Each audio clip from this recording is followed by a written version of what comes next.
여호수아가 자신의 사명을 다 감당하고 가나안 땅을 12지파에게 다 분배를 잘 해주게 되어집니다. 그리고 여호수아는 이제 나이가 늘고 조상들이 간 그 길로 가게 되어지는 그러한 상황이 주어지게 되어졌을 때에 여호수아는 이스라엘 백성들을 세겜이라고 하는 땅에 다 불러 모아놓고 지금까지 하나님께서 하셨던 그 놀라운 역사들에 대한 부분들을 쭉 언급하면서 이스라엘 백성들에게 이야기를 해주게 되어집니다. 그리고 이제 오늘 14절에 있는 말씀 가운데 보면, 그러므로 이제는 여호와를 경외하며 온전함과 진실함으로 그를 섬기라. 너희의 조상들이 강 저쪽과 애굽에서 섬겼던 신들을 치워버리고 여호와만 섬기라 하는 그러한 메시지를 이스라엘 백성들에게 주게 되어집니다. 이스라엘 백성들을 다 불러 모아놓고 이 메시지를 주시게 되어졌을 때 먼저는 장소를 생각해야 됩니다. 장소가 어디였느냐 하면 24장 1절을 보게 되면 세겜 땅이었다는 것을 알 수가 있게 됩니다. 24장 1절에 보니까 여호수아가 이스라엘 모든 지파를 세겜에 모으고 라는 말씀이 나와요. 세겜에 모았다는 겁니다. 왜 다른 장소들도 많이 있었을 텐데 요단강을 건너자마자 그들이 주둔지로 삼았던 길갈이라고 하는 곳도 있었을 텐데 그곳에서 하나님께서 요단강을 아주 그 육지처럼 건너게 하신 그 역사 때문에 기념비도 세우게 하셨던 아주 중요한 장소 길갈이라고 하는 곳도 있었을 텐데 거기서 이스라엘 백성들에게 메시지를 전했을 수도 있었을 텐데, 아니면 지금 하나님의 성막이 하나님 앞에 예배드릴 수 있는 법궤가 있는 그런 장소인 실로라고 하는 곳에 서서 이스라엘 백성들을 다 불러 모아놓고 메시지를 전했을 수도 있었을 텐데, 왜 세겜이라고 하는 곳에, 사마리아 성 쪽이 있는 그 세겜이라고 하는 곳에서 이스라엘 백성들을 다 불러 모아놓고 왜 이 메시지를 전하게 되어졌던가? 지금까지 하나님께서 그들에게 어떻게 역사하셨고 그랬던 것을 너희들이 기억하면서 이제는 온전함과 진실함으로 하나님만 섬기는 사람들 되거라 하는 메시지를 왜 세겜에서 선포하셨을까? 세겜이라고 하는 것은 특별한 의미가 있습니다. 제가 사진을 하나 보여주라고 했는데요, 여러분 저쪽 오른쪽에 보게 되면 에발산이 있습니다. 왼쪽에는 그림심산이 있습니다. 그 중앙의 부분이 세겜 땅입니다. 그 모든 땅을 아울릴 수 있는 것이 세겜 땅인데, 에발산에서 저주를 선포하고 그림심산에서 축복을 선포합니다. 에발산이라고 하는 것은 허옇게 생겼잖아요. 한 중앙 골짜기를 중심으로 해서 두 산이 마주보고 있는데 에발산은 벌거숭이 산입니다. 그런데 그림신산은 아주 푸른 산입니다. 하나님께서 이스라엘 백성들로 하여금 저 에발산과 그림신산에 올라가서 서로가 하나님의 율례와 법도를 듣게 하시면서 하나님의 말씀에 준행하고 하나님을 잘 섬기면 그림신산처럼 저렇게 하나님께서 푸르른 축복을 주시지만은, 하나님의 말씀에 불순종하고 하나님을 떠나게 되어지면 에발산과 같은 저런 저주가 너희들에게 임한다고 실물 교육을 시키면서 세겜에서 그들에게 축복과 저주를 선포하셨던 부분이 저 바로 세겜 땅이었다는 것입니다. 이스라엘 백성들을 이제 다 불러놓고 메시지를 전하는 이 부분이 바로 뭐냐면, 너희들이 하나님만 섬기고 하나님을 잘 섬기면 그림신산처럼 하나님께서 너희들에게 복을 줄 거다. 그러나 너희들이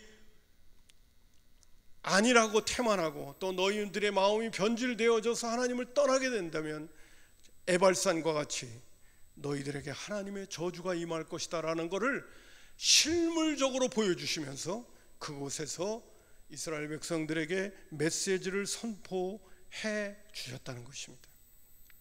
신명기 30장 15절에 있는 말씀 가운데도 이런 말씀이 나옵니다. 보라, 내가 오늘 생명과 복, 사망과 화를 내 앞에 두었다고 말해주고 있습니다. 여러분, 오늘 저와 여러분은 자유의지를 갖고 있기 때문에 하나님의 은혜와 축복을 알고, 그리고 우리가 어떻게 사는 것이 지혜롭게 사는 건가를 안다면 이제는 하나님만 선택해야 한다. 사실 저 개인적인 입장에서는요, 이스라엘 백성들이 요단강을 건너가지고요 엄청난 하나님의 기적과 능력의 역사를 경험하고 난다면 여호수아가 불어 이런 얘기를 해줄 필요가 없을 것 같아요. 당연히 하나님만 섬기겠죠. 왜? 지금까지 왔던 경험을 생각을 하면 야, 하나님이 최고야, 이런 이야기를 다시 한번 이스라엘 백성들에게 다짐을 하면서 들려줄 필요가 없었을 것 같은데요, 여호수아는 이스라엘 백성들로 하여금 염려가 됐던 것 같아요. 걱정이 됐던 것 같아요. 그가 이 세상을 떠나야 될 때가 됐던 그런 상황 속에서 이스라엘 백성들을 불러놓고 다시 한번 하나님께서 베푸신 은혜가 무엇인가를 상기시키면서 너희는 흔들림 없이 어떤 상황과 여건 속에 있든지 간에 지금까지 하나님께서 너희들에게 베풀어 주신 그 은혜를 잊지 말고, 그것도 오늘 말씀 가운데 중요한 부분입니다. 14절에 온전함과 진실함, 한 반반 정도가 아닙니다. 80%가 아닙니다. 온전함과 진실함으로, 그것도 어떻게 하냐, 여호와만 섬기라, 이렇게 말씀. 따라서 합시다. 여호와만 섬기라. 여호와를 섬기라 이렇게 나가는 게 아니라 여호와만 섬기라 이렇게 나가는. 그랬더니요, 이스라엘 백성들이 14절에 있는 말씀 가운데 보니까 이스라엘 백성들에게 이렇게 당부를 했더니 16절부터 18절에 뭐 당연하죠. 이스라엘 백성들은 지금까지 하나님께서 우리에게 베풀어 주신 은혜를 생각할 때 우리는 하나님만 섬기겠습니다. 하나님만 섬기겠습니다. 그렇게 그들은 고백을 하게 되어집니다. 그건 여러분들이 다시 한번 보시기를 바라고요. 그러면서 이제 드리고 싶은 말씀이 있어요. 여러분, 복 받는 자란 어떤 자인가? 잊지 마십시오. 제가 곧잘 어떤 때는 우리나라의 그 토속 종교에는 이 기복 신앙과 샤머니즘이 있다고 얘기를 하고 그랬는데, 여러분 기억하십시오. 성경이 우리에게 말하는 복 받는 자가 된다고 하는 것은 첫 번째는 뭐냐면요, 대상이 분명해야 되는 거예요.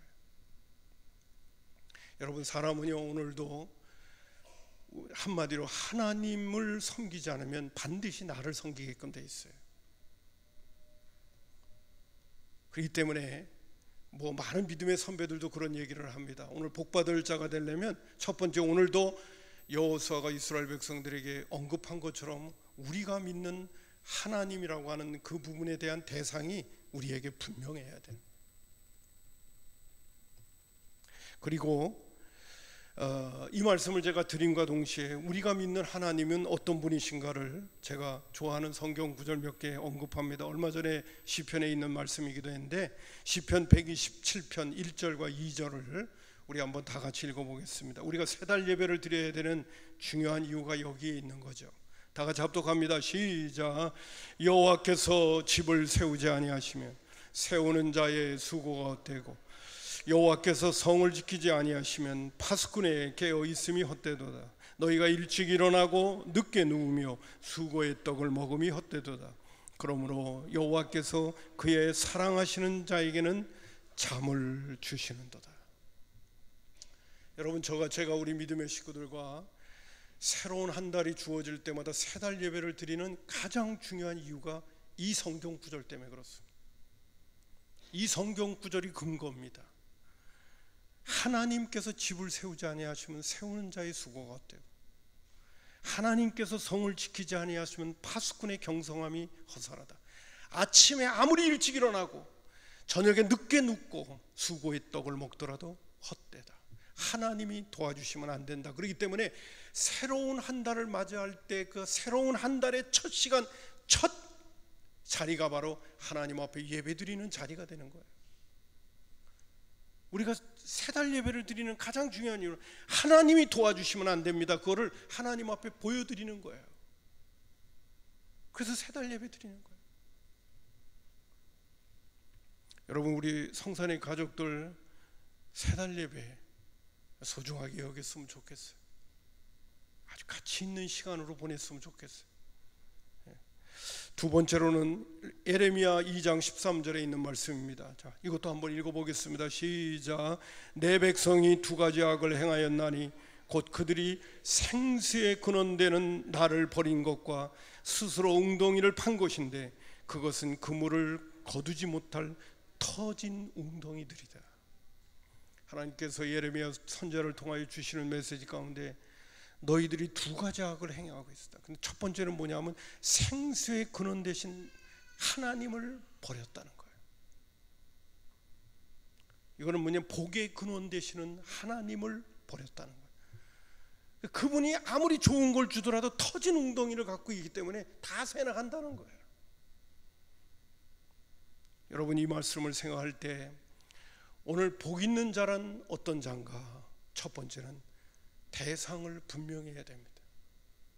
저는 우리 믿음의 식구들에게 하나님이 인간을 만드셨기 때문에 우리는 나를 위하여 살면 안 되고 하나님을 위하여 산다라고 하는 논리를 펴가면서 우리 믿음의 식구들에게 하나님 잘 섬겨야 된다는 말씀을 계속 전하고 있는데, 여러분, 그것도 당연한 것일 뿐만 아니라 오늘 우리가 하나님을 섬기지 않으면 나를 섬기게끔 돼 있어요. 나를 섬긴다고 하는 것은 내 배후에 나를 조종하고 있는 어두움의 세력, 공중 권세 잡은 자가 우리로 하여금 우상을 섬기게 하고 물질을 섬기게 하고 권력을 섬기게 하고 쾌락을 섬기게 하고 세상에 내 좋을 것들을 섬기게끔 그렇게 우리를 유혹하고 넘어가게 만드는 거예요.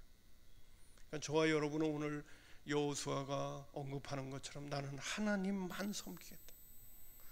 나는 하나님이 도와주시지 않으면 난 복 못 받는다. 이 부분이 우리 마음속에 철저해야 됩니다.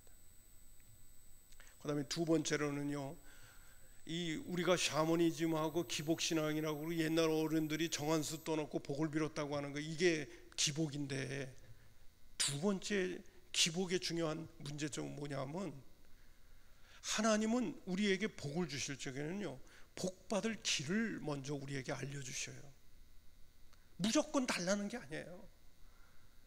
하나님께서 우리에게 복받을 길을 알려주시고 그 복받을 길대로 살아야 복을 받는 거예요. 그냥 복을 빈다고 구한다고 주는 게 아니에요. 내 필요한 거 달라고 요구한다고 주는 게 아니에요. 반드시 하나님이 원하시는 복된 길을 걸어가야 돼요. 여러분, 시편 119편 105절 우리 또 한번 다 같이 읽어보겠습니다. 참고로 드리는 말씀입니다. 시작. 좀 늦네요. 시작. 주의 말씀은 내 발의 등이요 내 길의 빛이니이다. 그리고 제가 시편 23편 2절 3절에 있는 말씀에도 얘기한 거, 자기 이름을 위하여 우리를 의의 길로 인도한다고 그랬어요. 주님이 원하시는 의의 길, 복된 길로 내가 가야 복을 받는 거지, 그 길을 따라서 가야 복을 받는 거지, 그 길을 따르지 않으면 우리에게 복이 오지 않습니다. 하나님의 말씀대로 살아야 복이 되는 거지, 하나님의 말씀대로 살지 않으면서 복 달란다고 복이 오느냐? 그건 절대로 안 돼. 우리 하나님은 절대로 그렇게 얘기하지 않으십니다. 세 번째로는 뭐냐 하면요, 복 있는 자가 되려고 하는 복된 인격을 갖고 있어야 돼요.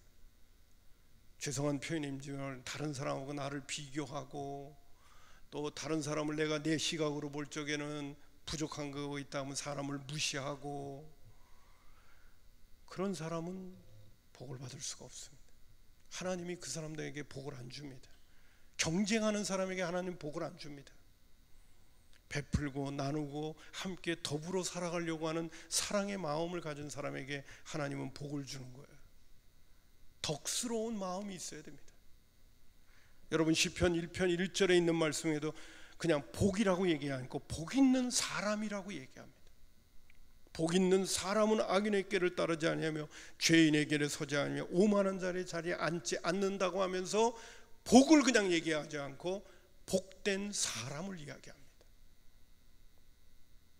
복이 올 수 있는 인격을 가진 사람이 되어야 되는 거예요. 여러분 이 세 가지 꼭 놓치면 안 됩니다. 기복신앙자가 되지 않으려면 첫 번째, 대상이 분명해야 돼요.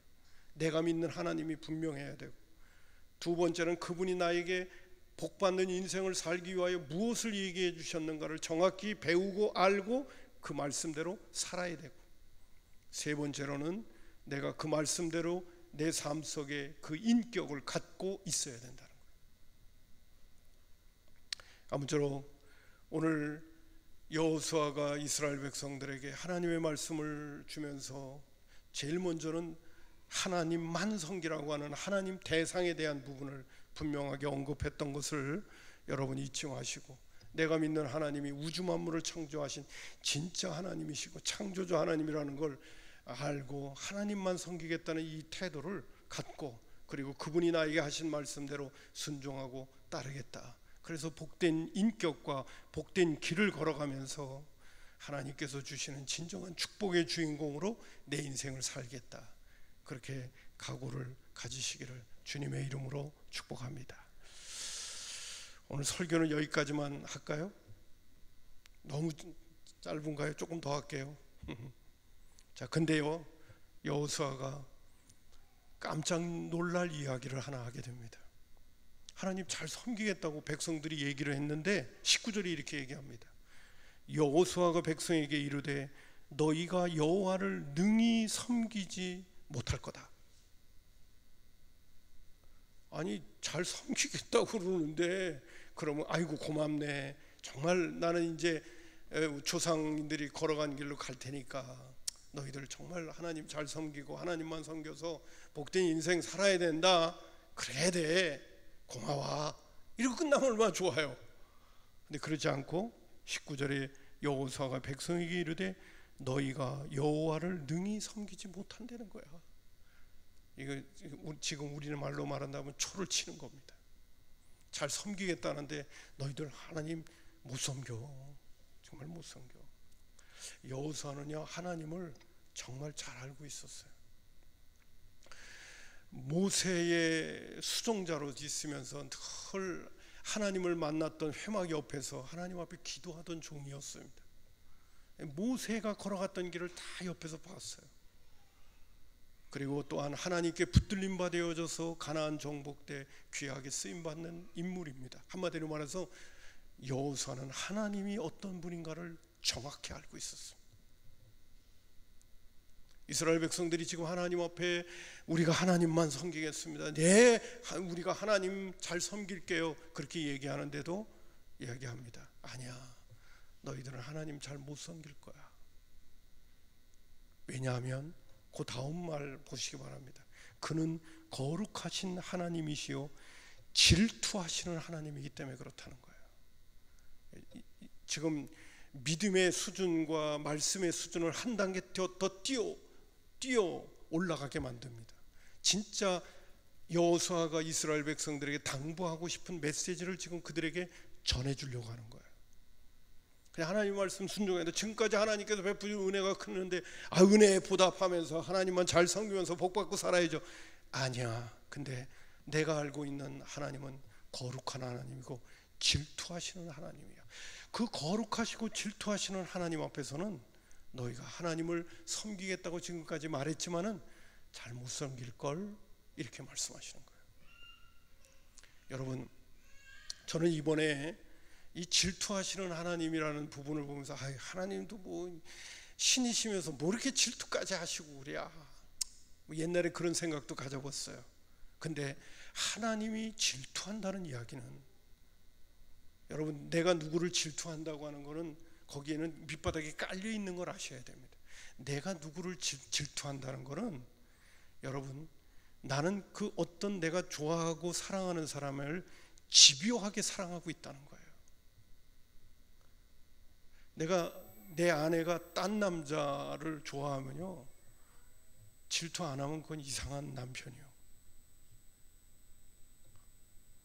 다른 여자가 다른 남자 좋아하는 거 그 질투할 필요 뭐 있어요?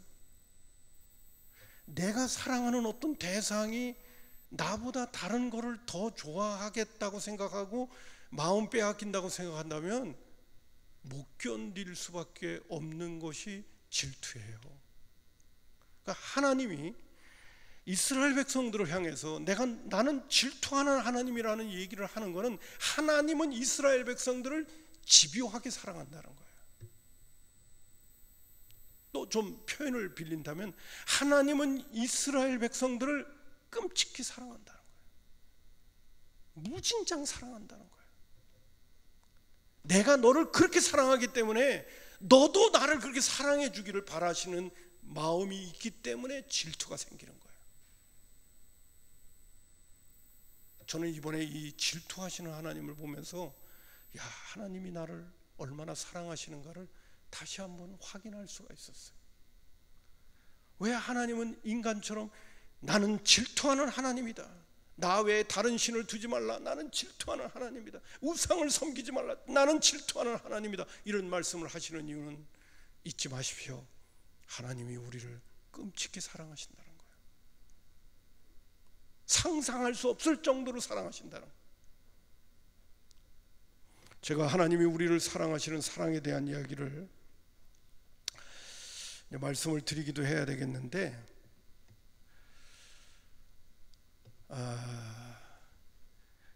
여호수아서 23장 11절에 보게 되면, 방송실 조금만 신경을 써주세요. 하나님께서 먼저 지도자들을 여호수아가 이렇게 불러 모아놓고 지도자들에게 먼저 메시지를 전해주게 됩니다. 너희들에게 여러 당부의 메시지를 전해줘요. 먼저 지도자들을, 이스라엘의 지도자, 23장이 이스라엘의 지도자를 불러 모아놓고 그들에게 여호수아가 당부하는 거예요. 거기서 무슨 말씀이 나오냐면 23장 11절에 그러므로 스스로 조심하여 너의 하나님 여호와를 사랑하라고 얘기합니다. 여러분, 구약에서도요 이스라엘 백성들에게 하나님을 사랑하라고 얘기해요. 근데 왜 사랑해야 되느냐 하면 신명기 7장 7절에 하나님께서 이스라엘 백성들을 선택하실 때 어떤 이유 때문에 선택했던가를 이런 얘기를 합니다. 여호와께서 너희를 기뻐하시고 너희를 택하심은 너희가 다른 민족보다 수요가 많기 때문이 아니니라. 너희는 오히려 모든 민족 중에서 가장 작기 때문에 내가 너희들을 불쌍히 여기셔서 내가 너희들을 선택했다고 얘기해요. 여러분, 이스라엘 백성들이 특별히 뭐가 나서 선택한 거 아니에요. 다른 민족과 비교할 때 너무 부족하기 짝이 없어서, 너무 작아서, 너무 모자라서 그들을 붙들어 주려고 하나님이 이스라엘 민족을 선택했다고 얘기하는 거예요. 저와 여러분을 왜 선택했을까요? 하나님께서 저와 여러분을 왜 지명하셨을까요?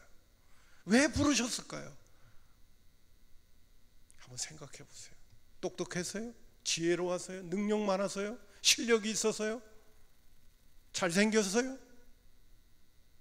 아니요.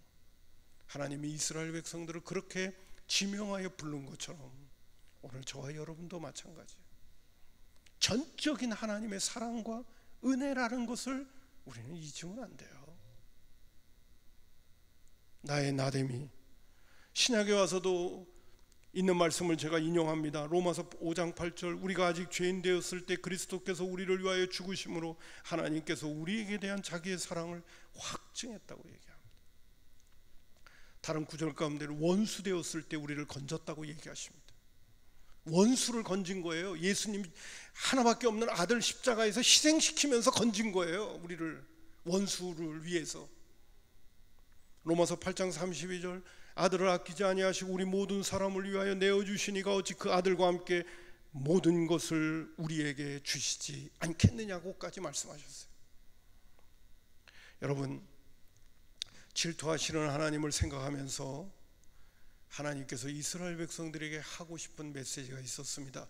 여호수아가 그 말은 뭐냐면, 하나님은 너희들에게 잘해준다고만 해서 하나님을 섬기겠다고 하면 안 돼. 네 시각에 맞는다고 해서 조건적으로 하나님 나한테 잘해주는데요, 내 하나님 잘 섬겨야죠. 그럼 어떤 때는 내 마음에 안 들 때도 있거든요. 하나님이 하시는 일이 그럴 때도 사랑해야 되는데, 그럴 때도 하나님을 섬겨야 되는데, 이스라엘 백성들은 애굽에서 이스라엘 백성들 다 하나님 놀라운 사랑으로 건져냈는데, 조금만 어려움이 있고 조금만 힘들면 원망하고 불평을 하다가 이스라엘의 1세대가 광야에서 다 죽었어요. 여러분, 하나님을 사랑하고 하나님을 섬긴다는 것은 근본적인 거예요. 내 마음에 들어서 내가 하나님 섬기고 내 마음에 안 들어서 하나님 안 섬기고 이런 하나님이 돼서는 안 된다는 거예요. 한마디로 표현한다면 하나님은 나에게 있어서 무조건적인 사랑의 대상이 되드려야 된다는 거예요. 왜? 하나님은 나를 만드셨고 하나님은 나를 예수 믿게 하셨고 나로 하여금 영원한 생명을 주셨고 영원한 하늘나라까지도 보장하셨기 때문에 우리가 이 땅에 사는 날 동안에 우리의 삶 속에서는 원망과 불평이 있어서는 안 된다는 거예요. 너무 크고 놀라운 사랑을 우리에게 주셨기 때문에 내 시각에 따라서 하나님께서 나에게 잘해주신 것 같으면 헤헤하고 내 마음에 안 들고 왜 이럴까 그러면 입이 이만큼 나와가지고 투덜거리고 그런 존재가 돼서는 안 된다는 거예요. 하나님만 섬기는 데 있어서는 더 중요한 것은 하나님을 섬기는 데 어떻게 섬기냐? 변함없이 사랑으로 하나님을 신뢰하면서 섬겨야만이 그것이 진짜 하나님을 섬기는 거라는 거예요. 그거를 여기서 얘기하면서 여호수아가 얘기합니다. 하나님은 질투하시는 하나님이고 너희들은 하나님의 사랑을 너무 크고 놀랍게 받은 사람이기 때문에 혹시 네 마음에 들지 않는 상황이 너희들의 삶 속에 펼쳐지더라도 하나님 원망하고 불평하지 말고 변함없이 하나님을 사랑하고 섬기는 하나님의 사람들이 되거라 하는 메시지를 주고 있는 거예요. 나는 우리 성산의 가족들이 그런 믿음의 사람들 다 될 수 있기를 주님의 이름으로 축복합니다. 고린도전서 10장 10절부터 12절도 찾아 나왔는데요, 이스라엘 백성들이 그 큰 은혜를 입고 애굽에서 탈출했음에도 불구하고 이렇게 나오잖아요. 그들 가운데 어떤 사람들이 원망하다가 멸망시키는 자에게 멸망하였나니 너는 그들과 같이 원망하지 말라. 그들에게 일어난 이런 일은 본보기가 되고 또한 말세를 만난 우리를 깨우치기 위하여 기록되었느니라. 그런즉 선줄로 생각하는 자는 넘어질까 조심하라. 여러분, 하나님과 나와는 이제는 더 이상 거래 같은 거 하면 안 돼요. 받은 은혜가 너무 큰 사람들이기 때문에, 받은 사랑이 너무 큰 사람이기 때문에 이게 지금 말씀, 하나님은 우리에게 있어 질투하는 하나님이라니까. 왜 질투한다고 그랬어요? 제가 하나님이 우리를 너무 집요하게 사랑하기 때문에 질투하는 거예요. 다른 데 마음 빼앗기면 안 된다고 생각하시기 때문에. 여러분, 그 부분을 생각하면서 오늘도 우리가 주님을 잘 섬길 수 있는 믿음의 식구들이 되기를 주님의 이름으로 축복합니다. 자, 제가 마지막으로 한 가지 예를 들겠습니다.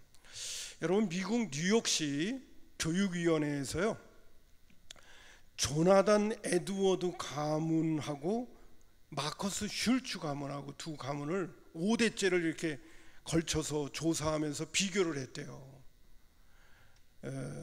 그들의 어떤 영적이고 지적인 수준들이 후손들에게 어떤 영향을 미치는가 하면서 연구를 했는데, 조나단 에드워드는 이제 유럽에서 이제 미국으로 아메리칸 신드롬을 꿈꾸고 왔을 적에 이 조나단 에드워드는 목사였습니다.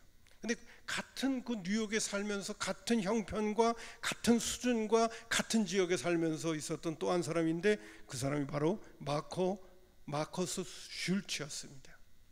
근데 이 사람은 술집을 경영하게 되어졌죠.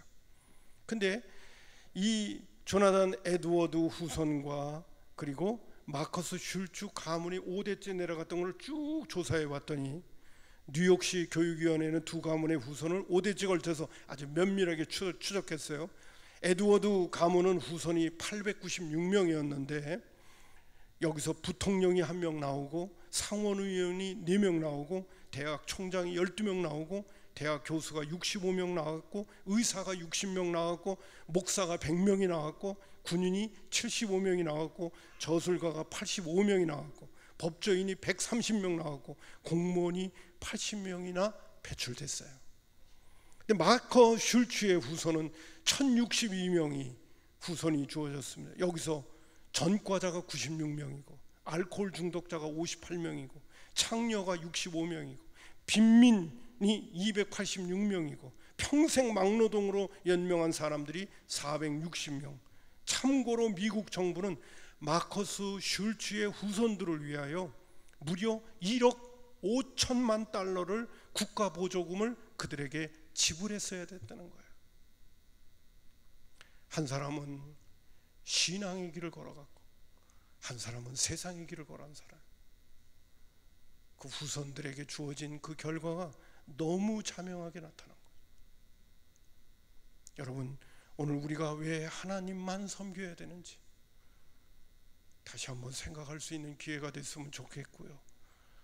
여호수아가 그렇게 걱정하면서 신신당부하면서 하나님만 섬기라고 그렇게 말했음에도 불구하고 그 후손들은 사사기로 넘어갔을 때 제가 말씀드린 것처럼 다른 세대가 태어나기 시작했다고 그랬습니다.